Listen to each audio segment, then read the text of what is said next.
हा एक क्वेश्चन आहे एनसीआरटीचा 9th क्लासचा. Okay, show that 9.3 on the number line. मग आता काय करावं लागेल आपल्या नंबर लाईन घेण्यासाठी? इथून ते एवढं आपण एक 9.3 पहिल्यांदा ड्रॉ करू. आता समजा नंबर लाईन काढली आपण, इथून एक 9.3 तेवढं त्याचं काउंट करून घेऊया. समजा या ठिकाणी एक पॉईंट आहे आपला बी, तर बी आहे इथून ए ते बी अंतर किती आपलं 9.3. ओके, मग 9.3 असू द्या तेवढं आपण डिनोट केलं. त्याच्यामध्ये काय करायचं 9.3 मध्ये प्लस एक ऍड करायचं म्हणजे येते 10.3. मग 10.3 प्लस एक ऍड केल्यानंतर आता समजा इथे एक ऍड केल्यानंतर इथे एक पॉईंट घेतला आपण, समजा तो सी पॉईंट आहे. आता काय करायचं आपल्याला ए आणि सी चा एक परपेंडिक्युलर बायसेक्टर काढायचा म्हणजे मिडल पॉईंट काढायचा करेक्ट त्याचा. मग त्याच्यामध्ये मोर दॅन हाफ अंतर घेऊन आपण चाप मारतो ए आणि सी वर ठेवून, मग वरी खाली झापूक झुपूक असे चाप मारायचे आणि एक परपेंडिक्युलर ड्रॉन करायचं. मग आता परपेंडिक्युलर ड्रॉन केल्यानंतर या ठिकाणी एक पॉईंट घ्यायचा समजा ओ. आता जर आपण पूर्ण बघितलं काय ओसी, आता ओसी काय झाले रे बाळांनो, अर्ध झाले. अर्ध झाले म्हणजे आता ते पूर्ण 10.3 होतं, तर अर्ध झाल्यानंतर काय येणार आहे 10.3 अपॉन 2 आणि हे किती आहे 1 आहे.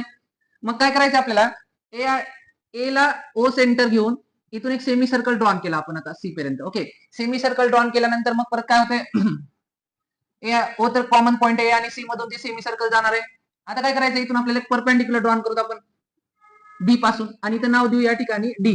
ओके, आपल्याला 9.3 दाखवायचं बरं का. बघा मग काय होईल आता एवढं जर काढायचं झालं आता आपल्याला काय ओबी जर काढायचं झालं तर काय करावं लागेल आपल्याला 10.3 मधून 3/2 मधून 1 मायनस करावं लागेल. 1 जेव्हा मायनस केलं तेव्हा त्याचा आन्सर येते 8.3/2. मग इथं आलं हे बेस आलं 8.3/2 आलेला आहे.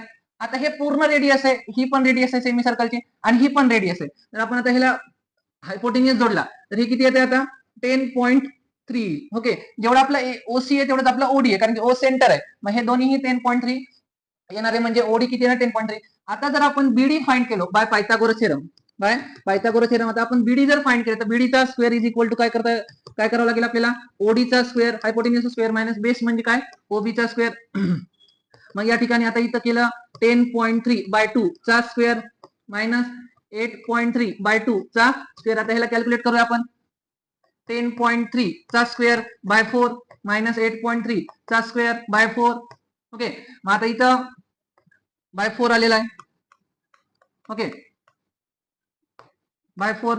आता इथं या ठिकाणी आपण जर बघितलं तर हे 4 ला 4 सेम घेऊया आपण 10.3 प्लस 8.3 ए स्क्वेअर मायनस बी स्क्वेअर आणि ए प्लस बी ए मायनस बी येते बघा.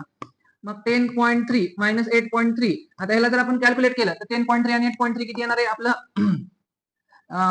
18.6 येणार आहे. आणि इथं जर आपण बघितलं तर 2 उरतं इथं अपॉन 4. 2 1 2 2 2 4 2 1 2 2 9 आणि 2 3 म्हणजे या ठिकाणी आपला आलेला आहे 9.3 बीडीचा स्क्वेअर. आणि जर आपण त्याला आता या ठिकाणी स्क्वेअर करायचं स्क्वेअर ऑफ 9.3 म्हणजे या ठिकाणी आपला बीडीचा जर आन्सर बघितला आपण तर काय येणार आहे 9.3 रूट मध्ये येणार आहे. म्हणजे आता आपल्याला काय करायचं बी सेंटर घ्यायचं, हे एवढं 9.3 आहे. बी सेंटर घेऊन असं एक आपल्याला ड्रॉ जर केलो आपण तर या ठिकाणी कुठं तरी आपला स्क्वेअर रूट ऑफ 9.3 आपल्याला सापडणार आहे. ओके.